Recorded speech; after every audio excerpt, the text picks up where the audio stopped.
Terima kasih atas waktunya. Nama saya Muhammad Fauzi Kurniawan, bukan dokter ekonomi. I'm not doctor, Pak Jack, ekonomi. Pada kesempatan kali ini saya mencoba mempresentasikan sebuah penelitian yang sementara sedang berjalan, belum selesai walaupun sudah 75% lah. Oke, ini saya penggal dari satu buah penelitian di mana lokasi penelitian di Provinsi Jawa Timur dan Provinsi Nusa Tenggara Timur dengan mengambil 4 kabupaten masing-masing. Dan analisis bottom up pembiayaan puskesmas ini menganalisis pendanaan yang ada di puskesmas. Kami bekerjasama dengan Universitas Airlangga di Surabaya dan Universitas Nusa Tenggara Timur di Nusa Tenggara Timur, Provinsi Nusa Tenggara Timur. Jadinya kita bekerjasama dengan 3 universitas untuk melakukan penelitian ini. Dan penelitian ini didukung oleh Australian Indonesia Partnership (DFAT) ya. Oke, untuk memulainya ini outline saya, latar belakang, tujuan, metodologi, keluaran hasil sementara, dan rekomendasi kebijakan.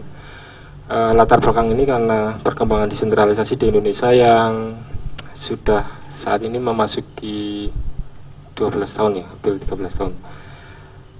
Dengan melihat Undang-Undang Nomor 32 dan Undang-Undang 33 tahun 2004 di mana memberikan kewenangan yang lebih besar kepada pemerintah daerah untuk mengelola pendanaan dan urusan wajib termasuk kesehatan.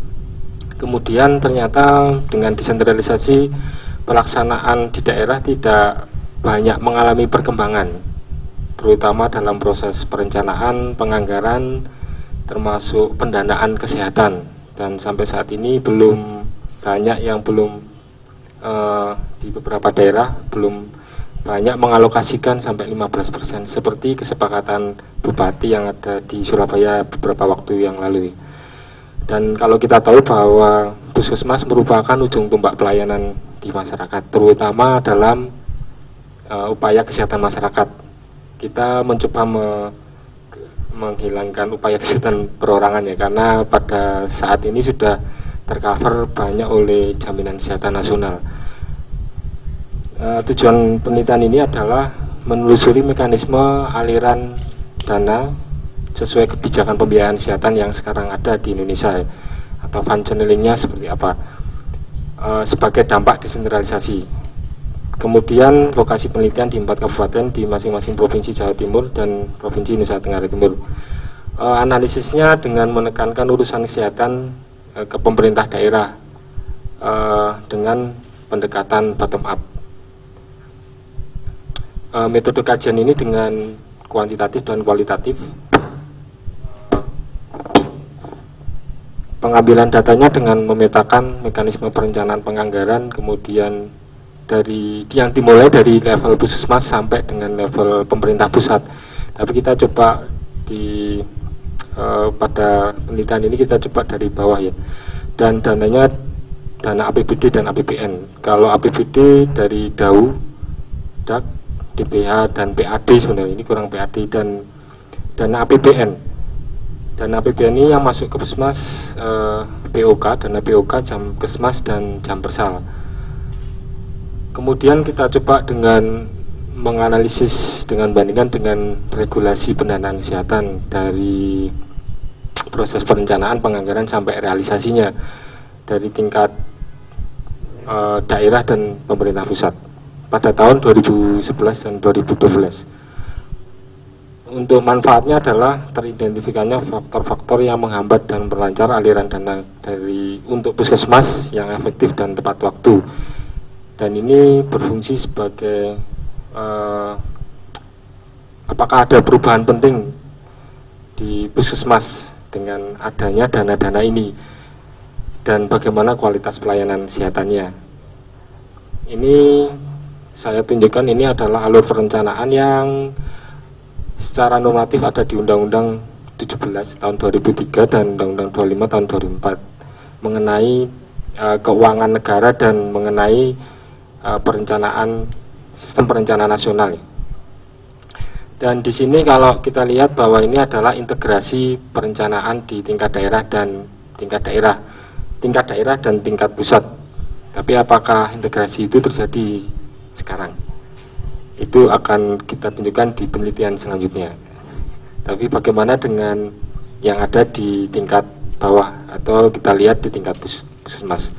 Dan ini adalah struktur pendapatan daerah APBD, dan di mana APBD ini terdiri dari PAD, dana perimbangan yang dari APBN, kemudian lain-lain pendapatan daerah yang sah, termasuk di sini termasuk dana hibah, dana darurat, dan lain-lain pendapatan yang dianggap ditetapkan oleh pemerintah. Dalam era desentralisasi diharapkan daerah mengalokasikan anggaran untuk preventif dan promotif sampai kuratif, ya, lebih besar dari pemerintah pusat. Tapi apakah itu terjadi? Dan ini aliran dana yang masuk ke Puskesmas. Pertama adalah BOK. Ini adalah TP BGKIA di Kementerian Kesehatan yang kemudian menjadi DIPA TP Dinkes di Dinas Kesehatan Kabupaten dan masuk ke Puskesmas. Kemudian yang kedua adalah Jamkesmas dan Jampersal. Ini DIPA TP BUK Dirjenbuk, ya. Kemudian masuk ke Dinas Kesehatan sebagai upaya untuk UKP, ya. Kalau BOK ini untuk UKM, ini untuk UKP. Dan satu lagi adalah dana APBD yang masuk ke DPA-nya Dinas Kesehatan. Tetapi apakah juga masuk ke Puskesmas? Dalam bentuk apa masuk ke Puskesmas? Program kegiatan ataukah dana operasional seperti BOK? Oh, ya. Oke, dalam skema SPJ ini, SPJ BOK, ya, pengajuan POA dan lain sebagainya. Jadinya perencanaan di Puskesmas hanya mengedepankan POA. Jadi POA sebagai syarat untuk mendapatkan realisasi dana BOK. Terus skema Jamkesmas Jampersal juga Puskesmas hanya mengklaim ke Dinas Kesehatan, walaupun dalam tanda kutip Kementerian Kesehatan hanya mengkapitasikan, tetapi hanya budget yang keluar ke Puskesmas. Temuan di lapangan bahwa dana APBD hanya untuk Dinas Kesehatan dan dana operasional Puskesmas tidak ada. Untuk dana operasional UKM untuk Puskesmas tidak ada di Puskesmas yang bersumber dari dana APBD, hanya dari dana BOK. Ini adalah saya tunjukkan bahwa dana-dana tersebut memang berasal dari dana pusat, ya. Dana APBD untuk Puskesmas tidak muncul di sini. Ini penyerapan dana BOK di mana hanya terjadi kebanyakan di kuartal 3 dan kuartal 4. Kemudian ini juga, ya, dana Jamkesmas Jampersal. Jadinya di setiap kuartal tidak terjadi penyerapan yang merata di setiap kuartal, ya. Dan untuk planning Puskesmas ini hanya POA, ya, untuk BOK, dan banyak keterlambatan untuk baik dari SPJ klaim ke Dinas Kesehatan, dari Puskesmas ke Dinas Kesehatan, dan kebanyakan realisasi dana di kuartal 3 dan 4, dan ini bermasalah pada keterlambatan terjadi karena keterlambatan SPJ dan klaim. Oke, jadi kesimpulannya bahwa fund channeling dari pusat ke daerah banyak menemui permasalahan karena banyak hal, dan kendalanya adalah pada pencairan SPJ dan klaim, ya. Kemudian beberapa regulasi yang dari pusat dan daerah yang tidak searah, artinya ada kebijakan-kebijakan dari pusat dan daerah yang diberlakukannya tidak sama ketika sampai di daerah itu sendiri, seperti dana yang harus masuk ke kas daerah kemudian mulai mencairkan dan lain sebagainya. Ini yang menghambat kinerja Puskesmas untuk mendapatkan dananya. Ditambah lagi dengan keterbatasan SDM dan IT, penguasaan IT. Oke, rekomendasinya harus banyak koordinasi dengan Bapeda dan pemerintah daerah untuk memperbesar dana-dana dari preventif dan promotif, tidak lagi bergantung pada dana pusat. Kemudian mengembangkan proses perencanaan berbasis bukti yang ada di Dinas Kesehatan dan puskesmas untuk memperkuat perencanaan dan microplanningnya. Kemudian perlunya konsultan teknis di lapangan untuk membantu dinas kesehatan maupun SKPD terkait kesehatan untuk melakukan perencanaan kesehatan untuk memperbesar dana-dana kesehatan di daerah. Demikian yang dapat kami sampaikan, mohon masukannya. Terima kasih.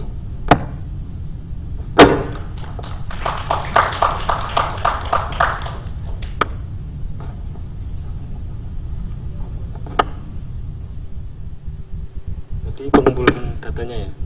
Jadi ya kita memakai Universitas Airlangga untuk mengumpulkan data di Jawa Timur dan Undana untuk di Nusa Tenggara Timur, dan memang tidak mudah mengumpulkan data karena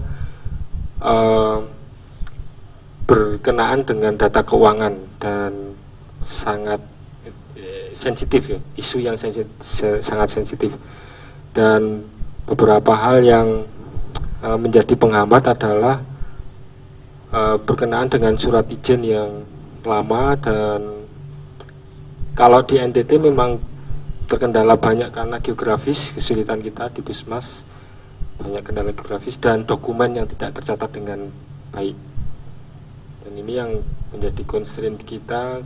Kenapa mungkin banyak di daerah yang teman-teman audit atau pengawasan keuangan di daerah kurang. Oh ya, jadi kita akan mencoba turun lagi untuk mencari data yang lebih detail dengan menginventarisasi bukti-bukti yang ada ya, untuk memperjelas hambatan itu dan permasalahan yang akan kita gali lebih dalam mengenai pendanaan di Puskesmas dan pemerintah daerah, terutama di Bapeda juga, karena memang yang koordinator untuk perencanaan adalah Bapeda. Saya kira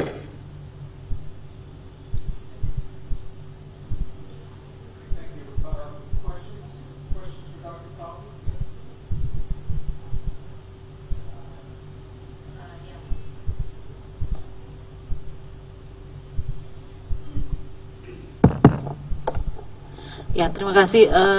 Untuk Pak Fauzi, setelah melihat berbagai macam fund channel yang ada di Indonesia ini dan efek-efeknya ke keterlambatan sampai di level terendah yaitu Puskesmas, menurut Pak Fauzi mekanisme apa yang paling pas untuk Indonesia?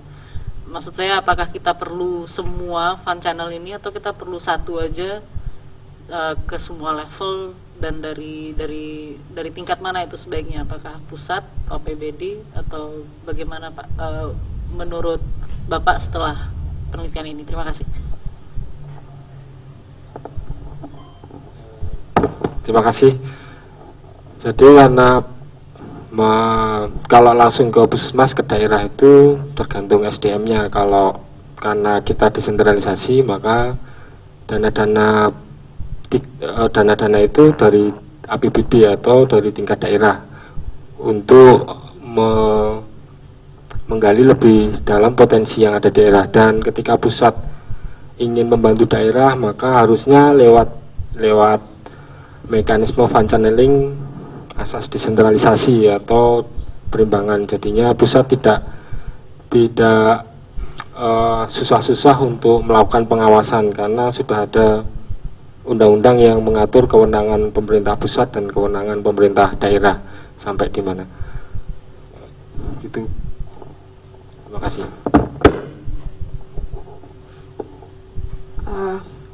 Pak Fauzi, saya Ica. Saya saat ini bekerja di kantor MDGs. Sebelumnya saya baru pulang dari bertugas sebagai pencerahan Nusantara, kalau pernah dengar, di salah satu daerah di Sulawesi Tengah, di Ogotua, dan puskesmas tempat saya bekerja adalah puskesmas di daerah terpencil perbatasan kepulauan yang menjadi salah satu dari 101 puskesmas yang menjadi sasaran prioritas nasional. Salah satu keuntungannya dalam tanda kutip itu mendapat alokasi dana BOK lebih besar dari puskesmas yang lain. Kita ketambahan 100 juta. Jadi dari tahun lalu yang hanya 130 juta per tahun kita kelola, sewaktu saya ada di sana kita dapat sampai 201 juta. Permasalahannya adalah kita tidak melihat ada kesesuaian antara peningkatan alokasi dana dengan capaian-capaian puskesmas. Jadi dana untuk KIA misalnya jam persal turun terus, kemudian untuk promotif preventif BOK terus tambah, tapi kualitas pelayanan, indikator-indikator pencapaian program itu justru malah cenderung turun gitu. Jadi sebelum saya kemudian bertanya apakah sebetulnya pendanaan yang sekarang itu efeknya kok tidak sesuai. Kita kan mikirnya kalau pendanaan, kan selama ini kita selalu berpikir bahwa pencapaian kesehatan kita jelek karena pendanaan kurang dan lain sebagainya. Tapi apa yang saya alami kemarin adalah justru kita punya pool dana yang cukup, tapi kemudian itu tidak bisa meningkatkan pencapaian di puskesmas. Mungkin Pak Fauzi bisa share tentang mengapa itu bisa terjadi. Itu yang pertama. Apakah dari sisi perencanaan tidak baik misalnya, atau dari segi apa? Kemudian yang kedua adalah karena saya kemarin bekerja sebagai pencerah Nusantara, kami membawa sebuah model pilot project untuk menempatkan dana yang dikumpulkan hasil public private partnership untuk bisa menambal dalam tanda kutip kekurangan dana yang tadi sudah jadi memang ada dana DAK, DAU, kemudian ada BOK dan lain-lain, tapi ternyata yang saya alami kemarin adalah kita masih membutuhkan sumber pendanaan lain yang kemudian bisa chip in dengan sumber pendanaan yang sudah ada gitu. Apa yang kami bawa kemarin adalah model bagaimana kerjasama public private partnership itu bisa masuk ke situ. Mungkin saya mau tanya pendapat Pak Fauzi, apakah mungkin model menurut Pak Fauzi, apakah mungkin model seperti ini kemudian dieskalasi lebih besar ke level nasional gitu? Mengingat tentu saja ada beberapa kelebihan dan kekurangan dari pendanaan dari sisi situ. Saya rasa itu. Terima kasih Mbak Ica. Jadi memang dana-dana sebenarnya dana-dana Puskesmas itu cukup ya apabila itu dikelola dengan baik, dan saya kira memang kenapa BOK selalu naik karena memang di beberapa Puskesmas dana-dana APBD dalam tanda kutip untuk operasional UKM itu tidak ada, dan ini kemarin kita di Jogja pun juga tidak ada ya, jadinya hanya berasal dari BOK, dan sekarang jam persal sudah tergantikan oleh dana JKN. Tapi bagaimana dengan dana-dana UKM sendiri? Kalau pemerintah daerah yang dalam hal ini yang memiliki puskesmas dan dinas kesehatan itu tidak ngopeni dalam bahasa Jawanya tidak memelihara puskesmas dan dinas kesehatan, dan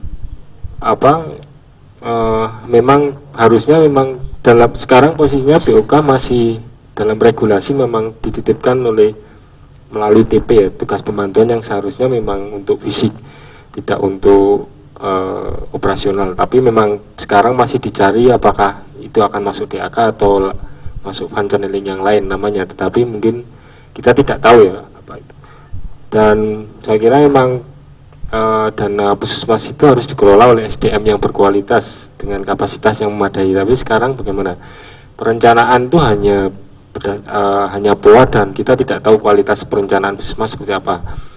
Dan ini juga sedang kita galakkan dengan microplanning Miniloka Karya yang bagus ya, artinya kita kembali ke model yang tahun berapa itu yang pernah saya ikuti. Miniloka Karya harus dengan perencanaan, kemudian mengevaluasi program-program tidak berjalan, kemudian direncanakan kembali. Dan saya kira memang model-model yang dulu itu mulai dicontohkan lagi yang sekarang, karena sekarang saya kira sudah hilang karena hanya untuk mengurusi BOK, dan perencanaan seperti perencanaan terpadu perencanaan tingkat puskesmas itu mungkin perlu dibenahi kembali oleh teman-teman di daerah, terutama dinas kesehatan yang harusnya supervisi ke puskesmas lebih sering ya. Kemudian untuk dana-dana seperti partner itu saya kira harusnya memang dikomunikasikan lagi dengan daerah ya, artinya memang daerah melalui, saya kira melalui mekanisme daerah itu lebih penting ya, karena harus dikoordinasi dengan Bapeda yang punya perencanaan menyeluruh, dan sebenarnya tidak hanya partnership di lingkungan Puskesmas, tapi kita bisa memadukan dana-dana di daerah yang untuk SKPD lain yang terkait kesehatan, tidak hanya dinas kesehatan rumah sakit, tetapi PU, pemberdayaan perempuan, dinas sosial dan lain sebagainya, termasuk sampai dana-dana sekolah yang menyangkut UKS itu juga terkait dengan kesehatan.